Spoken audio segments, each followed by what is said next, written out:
주신 하나님 말씀을 받도록 하겠습니다. 마가복음 14장 1절부터 11절 말씀입니다. 이틀이 지나면 유월절과 무교절이라 대제사장들과 서기관들이 예수를 흉계로 잡아 죽일 방도를 구하며 이르되 밀란이 날까 하오니 명절에는 하지 말자 하더라.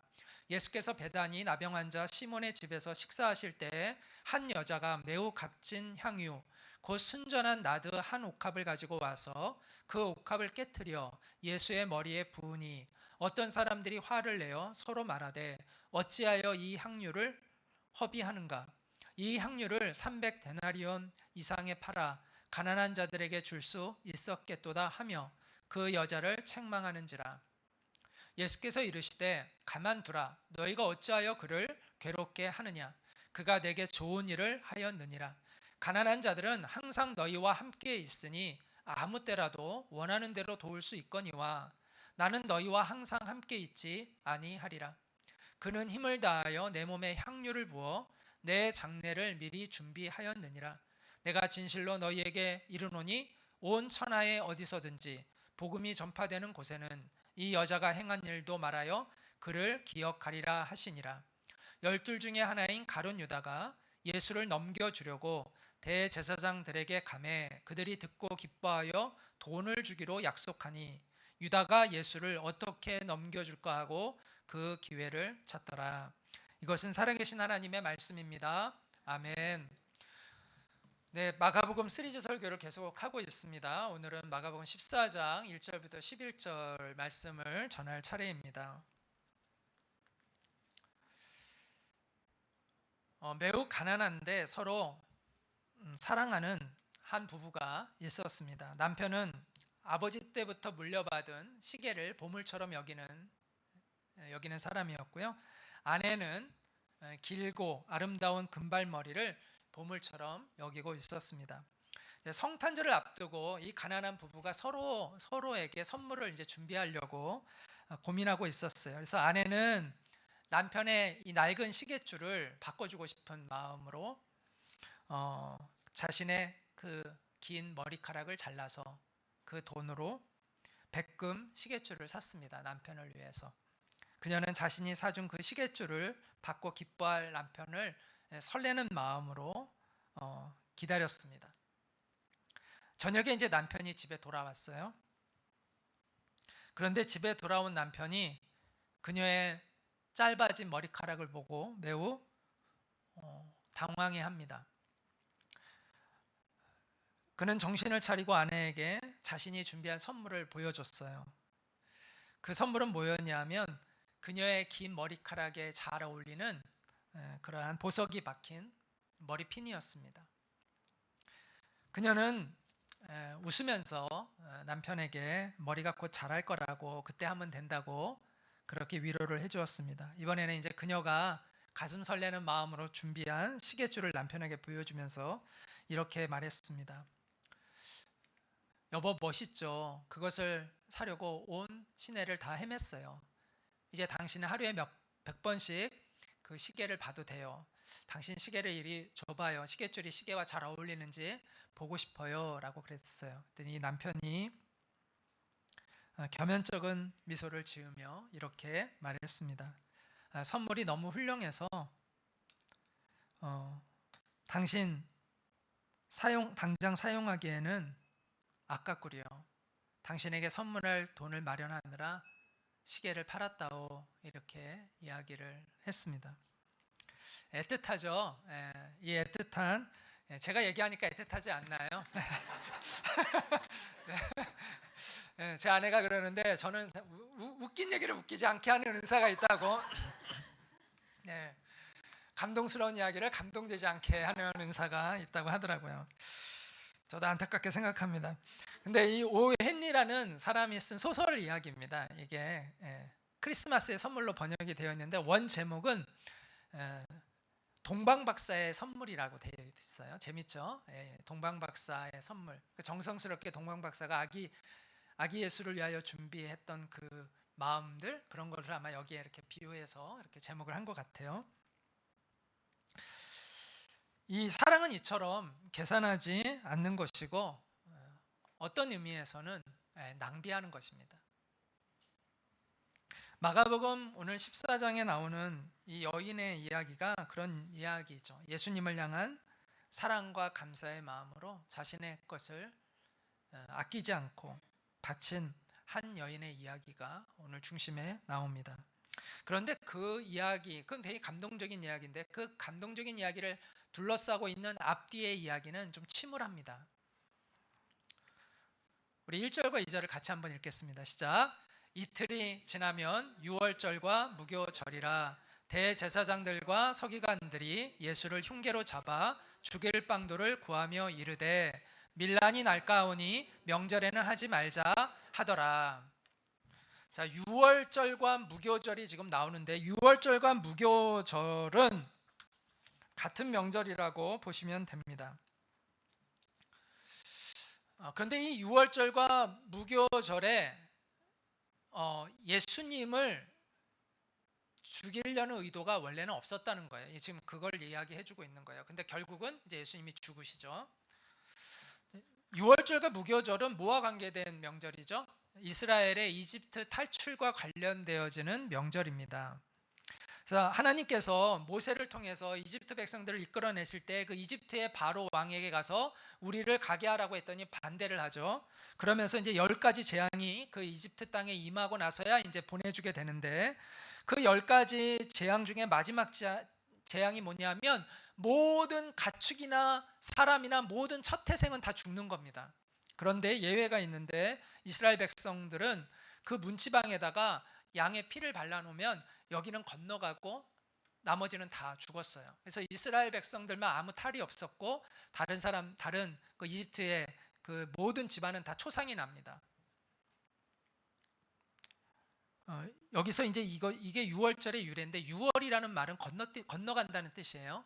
그래서 그 양의 피가 발려진 곳은 건너갔다는 거예요. 재앙이. 그런 뜻에서 6월절이라고 합니다.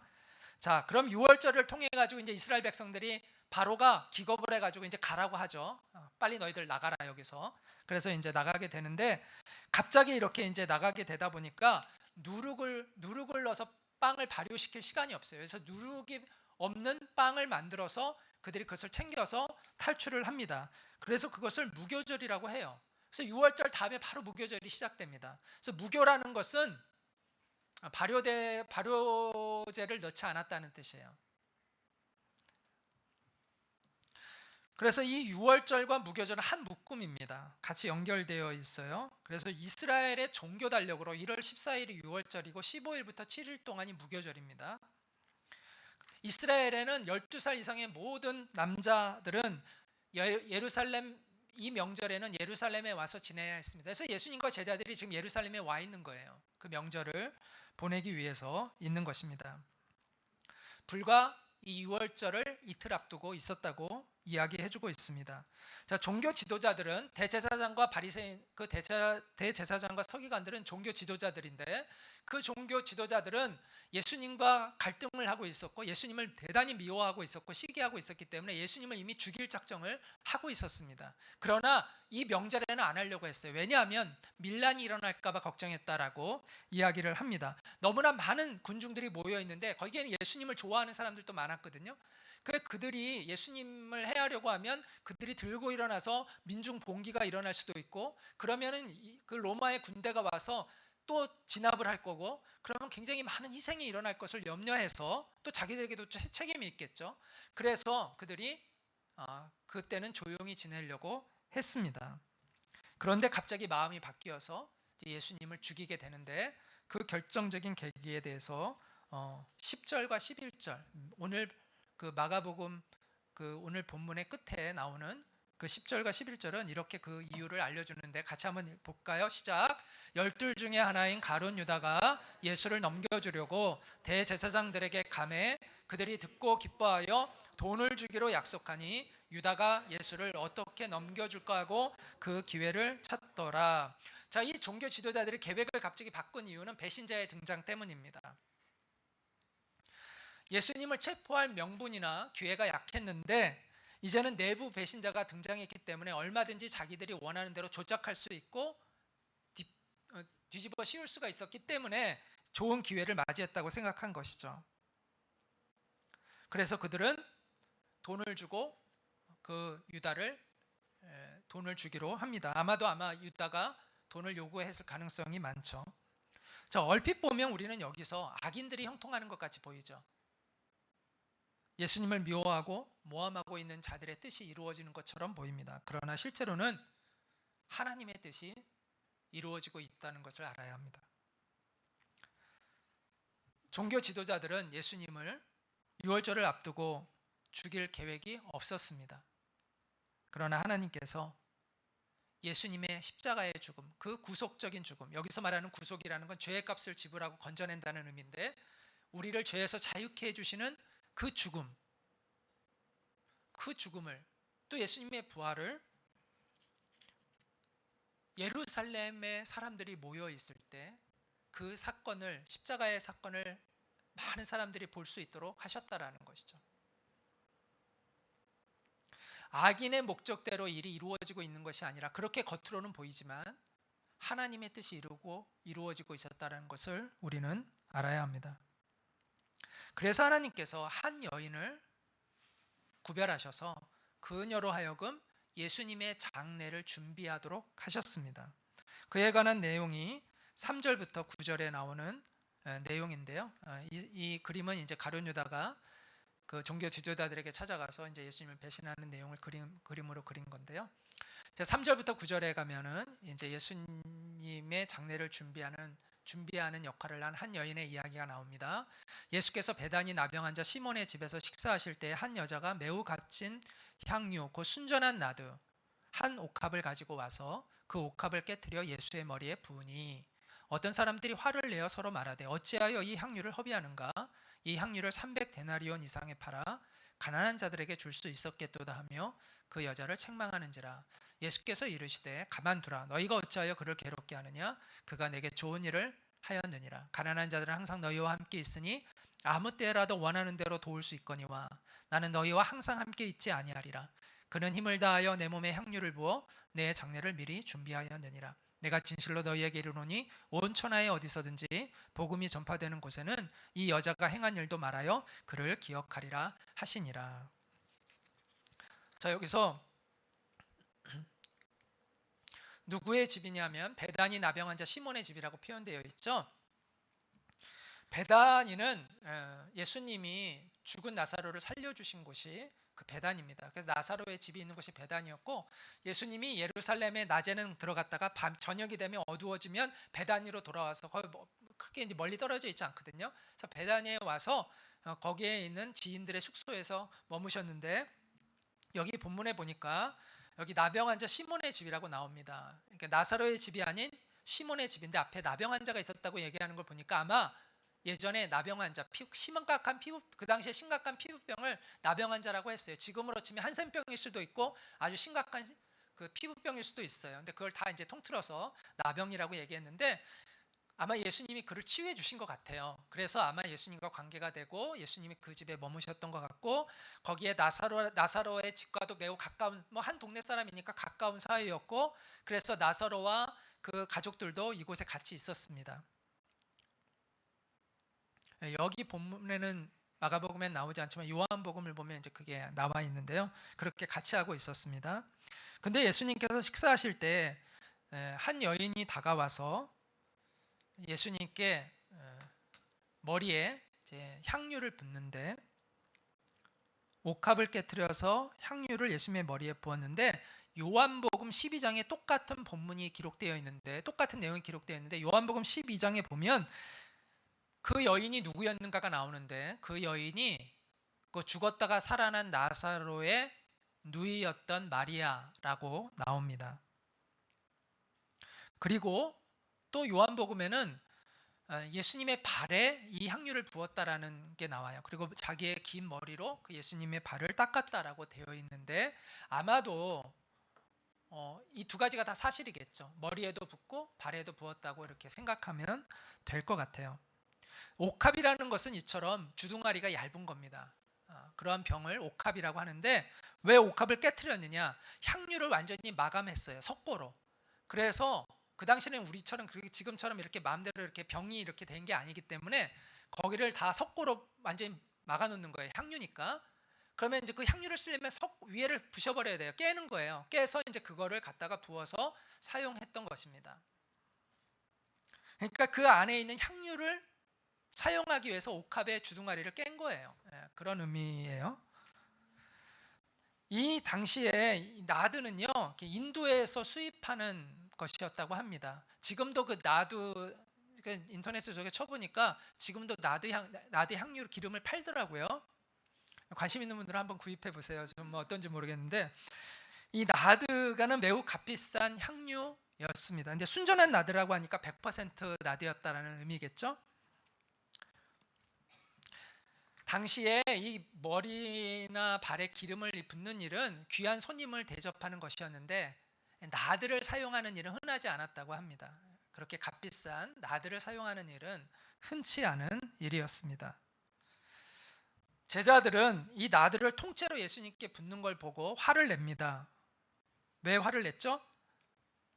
왜 낭비하느냐? 그거 가지고 가난한 사람들 돕지 왜 그걸 가지고 낭비하느냐? 이렇게 화를 냈습니다. 요한복음에 보면 그 화를 낸 사람 중에 특히 화를 많이 냈던 사람이 가룟 유다라고 나옵니다.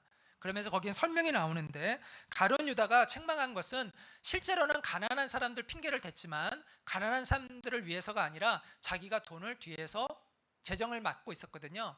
뒤에서 횡령을 했기 때문이다라고 얘기합니다. 그러니까 자기가 그 돈 받았으면 더 많은 돈을 횡령할 수 있었을 텐데 그런 마음을 가지고 비난을 했다라는 것이죠.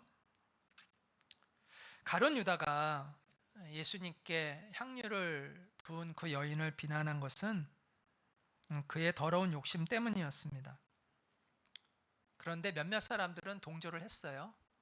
왜냐하면 무려 300데나리온의 값이었기 때문입니다. 그 향유값이 한 데나리온이 그 당시 하루의 임금이에요. 노동자의 하루 임금.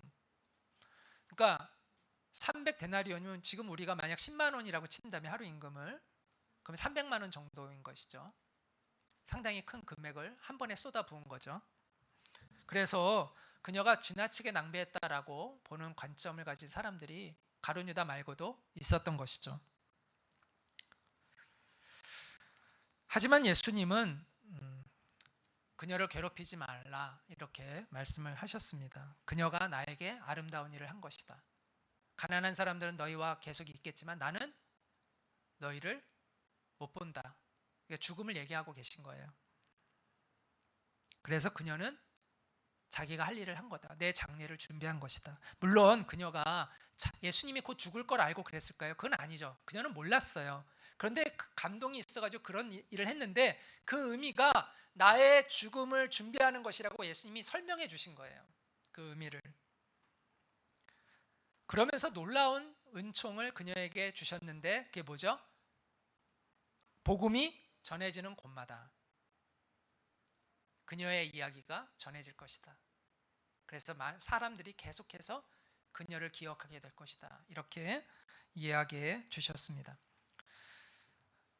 제자들은 매우 인본주의적인 관점에서 그녀의 행동을 해석했습니다.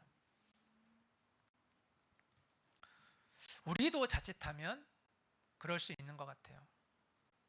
자, 우리가 무엇을 낭비로 볼 것인가에 대해서 좀 조심할 필요가 있습니다. 자, 우리가 교회가 가난한 사람들 돕는 일보다 교회 건물 짓는 데 열심이다 뭐 이래가지고 비판을 많이 합니다. 물론 저도 이제 그런 부분에 상당히 공감하고 있습니다. 그러나 그렇다고 해서 건물을 잘 짓는 게 무조건 잘못된 것이냐, 그렇게 봐선 안 된다라는 것이죠. 또 한국 교회가 우리가 단기 선교에 들어가는 그 비용이 굉장히 많거든요. 단기 선교 잠깐 갔다 오는 거잖아요. 1주, 뭐 2주, 뭐 한 달 이렇게 갔다 오는데 거기 너무 많은 돈을 쓰고 있으니까 차라리 그 돈 가지고 그냥 선교사님에게 보내는 게 낫다 이렇게 주장하는 분도 있습니다. 그러나 경제적인 효율성만을 가지고 단기 선교를 평가하는 것도 우리는 조심해야 합니다. 샘물교회 선교팀이 아프가니스탄에 가서 큰 고초를 당했죠. 그리고 또 2명의 또 순교자가 생겼습니다. 세상 언론에서는 그들을 다 비난했습니다. 근데 그 당시에 교회 내에서도 그들을 비난하는 사람들이 있었습니다. 물론 선교하는 방법에 있어서 우리가 지혜가 필요한 것은 맞지만 우리가 세상 사람들의 잣대로 동일하게 그 잣대로 선교하는 분들을 판단하고 비난하는 것은 또한 조심해야 되는 일이고 옳지 않은 일입니다. 무슨 말을 하고 싶은 거냐면 우리는 각자 다른 경험을 하며 살아왔고 다른 관점을 가지고 있고 평가의 기준들이 각자 다르다는 것이죠.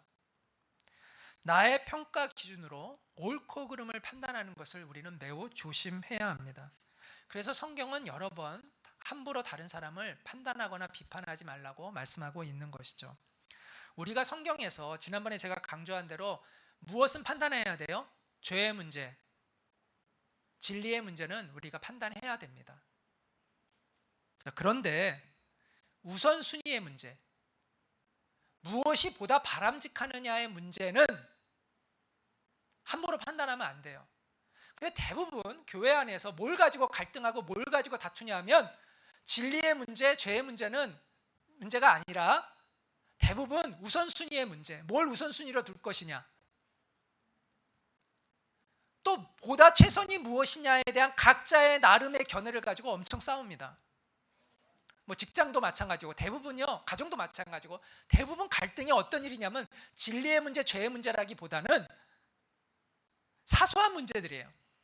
자기의 가지고 있는 우선순위가 다른 거예요. 각자가 가지고 있는 우선순위가 다르고 각자 바라보는 관점이 다른 거예요.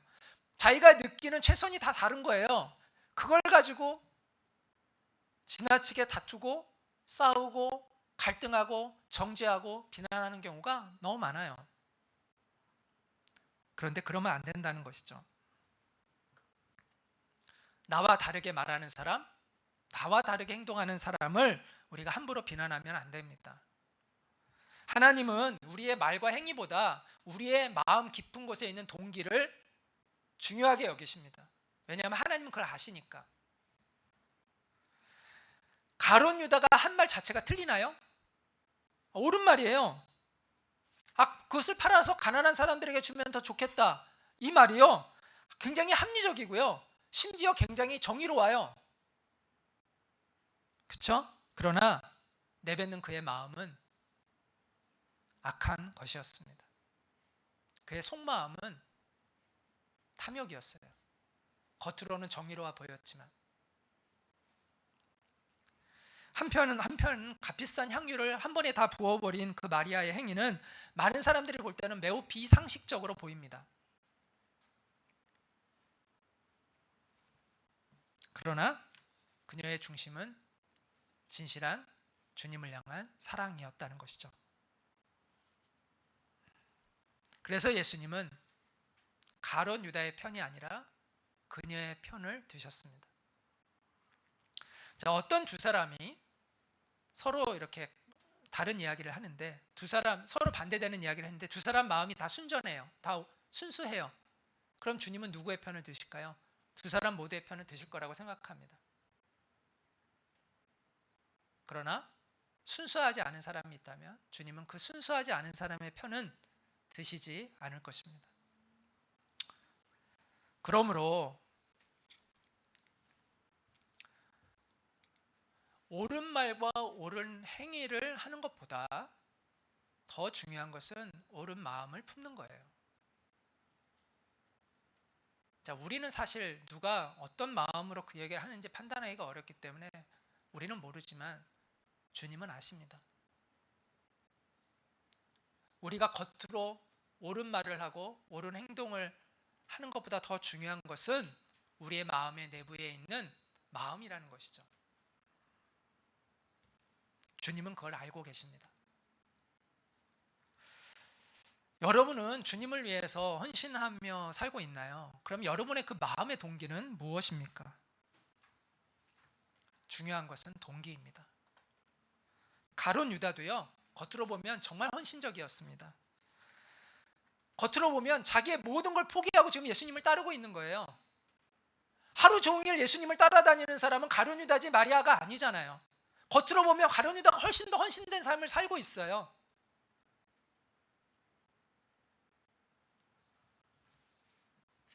그런데 문제는 헌신의 동기라는 것이죠. 가룟 유다의 헌신의 동기는 뭘까요? 그렇게 예수님을 열심히 따라다니는 그 동기는 무엇입니까? 겉으로는 헌신처럼 보이지만 사실 내막을 알고 보면 투자이죠. 미래를 위한 투자인 것입니다. 예수님이 이제 잘 되시면 자기가 권력을 가지려고 하는 미래에 투자하고 있는 것이죠.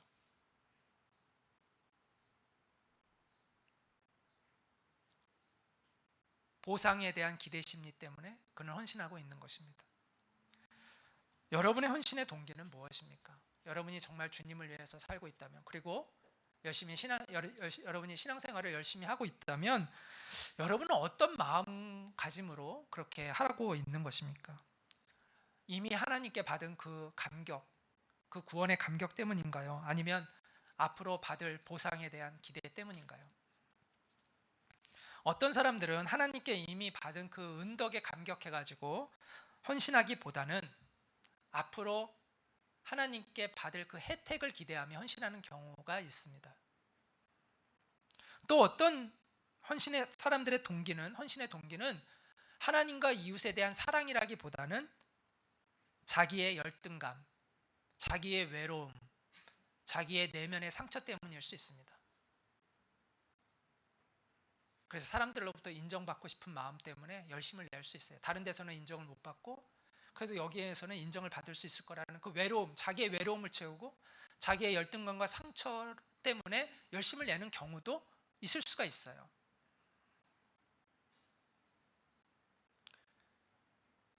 우리의 동기가 순수하지 않잖아요. 그럼 결국은 시험에 듭니다. 그래서요, 주님을 순수하게 사랑하지 않는 사람들은 시험에 자주 들어요. 이래서 기분 나빠서 마음이 힘들다. 저 사람 때문에 나는 이제 교회 안 나오겠다. 다들 시험들이 너무 많아요. 그게 동기가 순수하지 않아서입니다.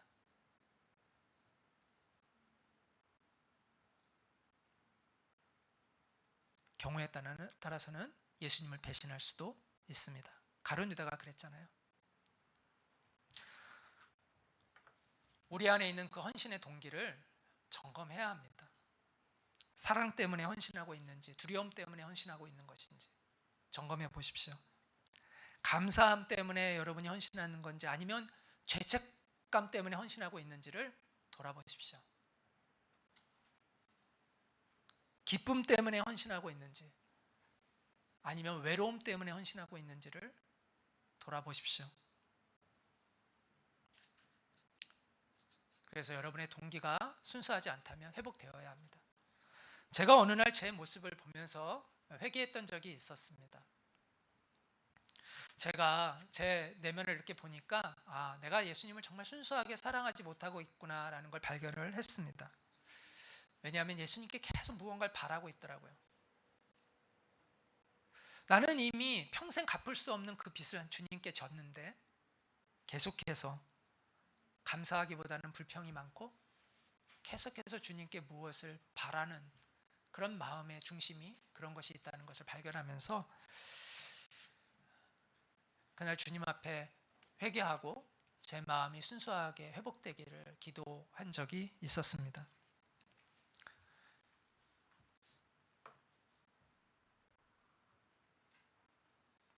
복음성가 노래 중에 이런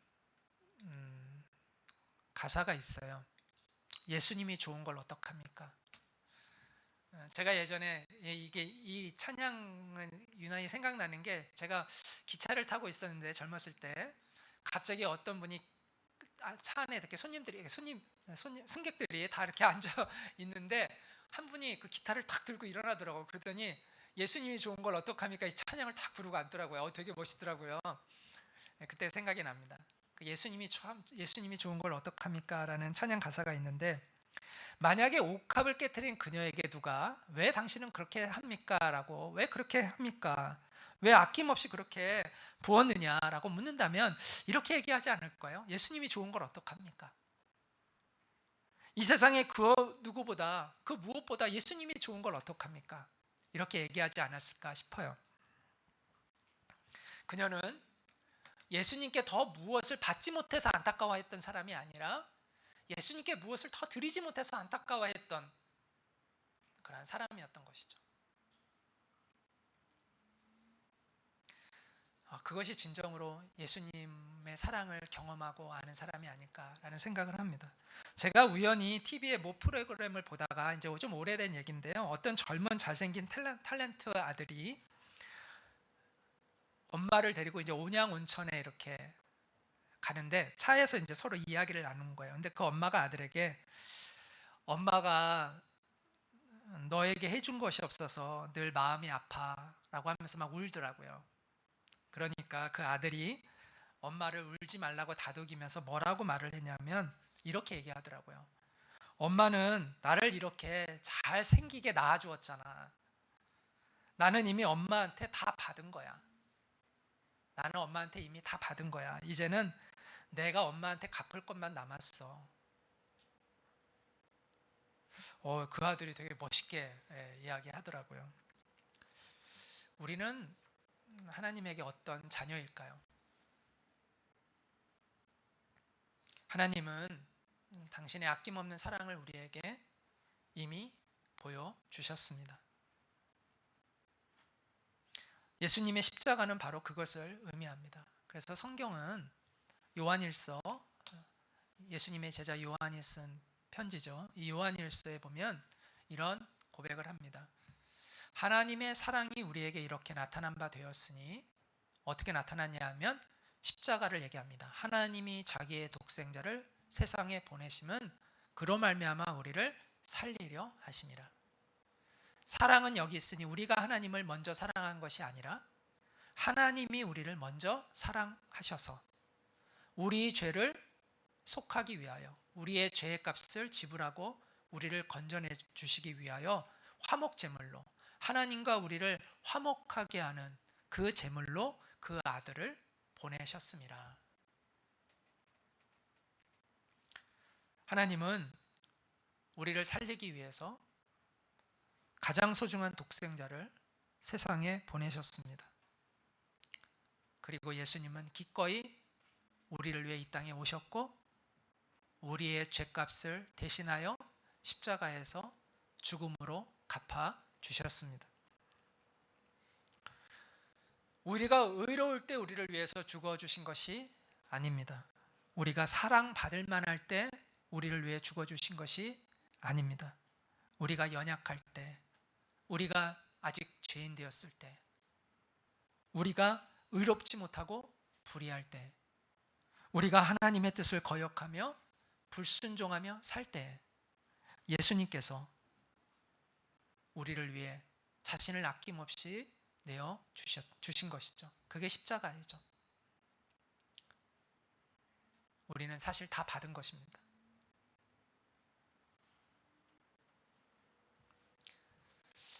저는 그리스도인은 주님의 그 조건 없는 사랑에 설득된 존재라고 생각합니다. 그 조건 없는 주님의 사랑에 설득되어진 존재가 바로 우리들이다. 그래서 이제는 나를 높이는 인생을 살지 않고 나의 주님 되시는 그분을 높이는 인생을 살기로 결단한 사람들이 바로 우리라고 그렇게 믿습니다. 우리는 이미 넘치게 받았습니다. 사실 다 받았습니다. 이 세상은 정과 같은 시간이잖아요. 우리에게는 영원한 시간이 약속되어 있다면 이 정과 같은 시간은 그렇게 중요하지 않습니다. 이미 우리는 영원한 시간을 약속받았습니다. 우리는 사실은 다 받은 것과 다름이 없습니다. 이제는 우리가 주님께 드릴 것만 사실 남아있죠. 예수님께 옥합을 깨트린 이 여인의 마음이 그런 마음이 아니었을까 싶습니다.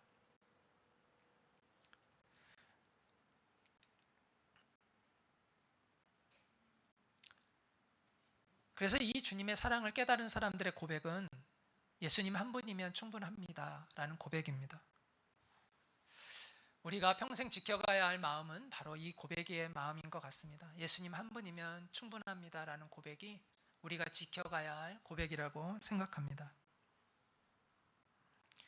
세상은 자꾸 우리에게 예수님 한 분으로 충분하지 않아. 예수님도 필요하지만 돈도 필요해. 예수님 필요하지만 명예도 필요해. 권력도 필요해. 지위도 필요해. 이런 사고를 우리에게 주입합니다. 혹시 여러분은 이런 질문을 받아보신 적은 없나요? 예수님도 필요하지만 돈도 필요하잖아. 여러분은 이런 질문을 받으면 뭐라고 대답을 하셨나요? 뭐라고 대답을 하시겠습니까? 네.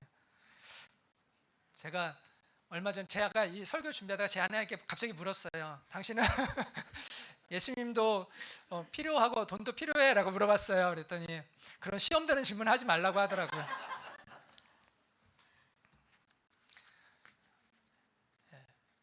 이 질문은요, 옳지 못한 질문입니다. 왜냐하면 예수님과 돈은 비교할 수 없는 가치이기 때문입니다.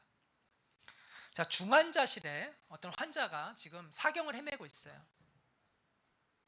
언제 죽을지 모르는 지금 병마와 싸우고 있어요. 근데 그 사람에게 찾아가서 우리가 목숨도 필요한데 돈도 필요하잖아요. 이러면 이런 사람 있어요? 없습니다. 없잖아요. 목숨과 돈은 비교가 되지 않는다는 것을 다 아는 거죠. 지금 목숨이 지금 죽게 됐는데 죽게 된 사람이 무슨 돈이 필요해요? 일단 살아야죠, 이 사람은. 그건 누구나 다 아는 상식이잖아요. 비교가 안 되는 거예요. 그런데 예수님과 돈을 어떻게 비교를 해요? 목숨도 돈보다 귀한데 내 영원한 생명이 달려있는 예수님이 돈과 비교가 되겠어요? 이거는 비교할 수 없는 가치예요. 그게 예수님이 어떤 분인지를 몰라서 그런 질문을 하는 거죠. 많은 사람들이 예수님을 종교의 대상으로 생각합니다. 내게 마음에 위안을 주고 평안을 주는 분. 내가 내 평안을 얻기 위해서 만든 그런 신들처럼 생각해요. 그런데 아니에요. 예수님은 우리에게 그런 분이 아니에요. 예수님은 우리의 주 그리스도세요. 우리의 주님이세요. 내 목숨보다 귀한 분이에요. 그러므로 우리가 이런 질문을 받는다면 우리는 뭐라고 대답을 해야 될까요? 이렇게 대답해야겠죠. 예수님은 나에게 돈과 비교할 수 없는 분입니다. 예수님은 나에게 목숨보다 귀한 분입니다. 그런 의미에서 예수님 한 분이면 충분하다는 고백을 해야 하는 것입니다. 그것은 예수님이 절대가치라는 뜻입니다. 예수님 때문에 하는 낭비라면 내가 기꺼이 낭비하겠다는 것이죠. 내가 예수님 때문에 손해를 받는다면 기꺼이 손해보겠다는 것입니다. 옥합을 깨뜨려서 예수님께 그 값비싼 향료를 부었던 그 여인의 믿음이 바로 그런 믿음이었을 거라고 생각합니다. 우리가 정말 예수님이 누구인지를 안다면, 그리고 그분을 내가 만났다면, 그분이 나에게 무엇을 해주셨고 그로 인하여 내가 무엇을 누리게 되었는지를 안다면, 그것을 정말 내가 경험했다면, 그걸 정말 믿는다면 우리도 그와 같은 믿음으로 살게 될 것입니다. 우리가 주님을 순수하고 깨끗하게 사랑해야 하는 이유는 주님이 우리를 그렇게 깨끗하게 순수하게 사랑해 주셨기 때문이죠. 주님은 우리를 위해서 아낌없이 낭비하셨어요. 우리가 주님을 위해서 아무리 많은 낭비를 한다 하더라도 주님이 우리를 위해서 이미 낭비하신 것에 비하면 아무것도 아니죠. 그럼에도 불구하고 주님께 우리가 드리는 그 사소하고 작은 그 정성을 주님이 기뻐하시는 이유가 있다면 그것은 한 가지겠죠. 그 안에 담긴 우리의 순수한 사랑의 마음 때문일 것입니다. 부디 주님을 향한 그 순수한 마음을 평생토록 잘 지켜가는 우리 모두가 되기를 바라고 소망합니다. 그래서 우리의 옥합을 기꺼이 깨트려 주님을 섬길 수 있는 믿음의 사람들이 되기를 원합니다. 그럴 때 온 집안에 그 나드의 그 향기가 퍼져나갔듯이 우리 안에 있는 감사와 기쁨의 향기가 온 세상에 퍼져나가게 될 것입니다. 그래서 우리의 유일한 삶의 이유가 되시는, 우리의 삶의 유일한 소망이 되시고 이유가 되시고 목적이 되시는 예수님의 이름이 높임과 영광을 받으시게 될 것입니다.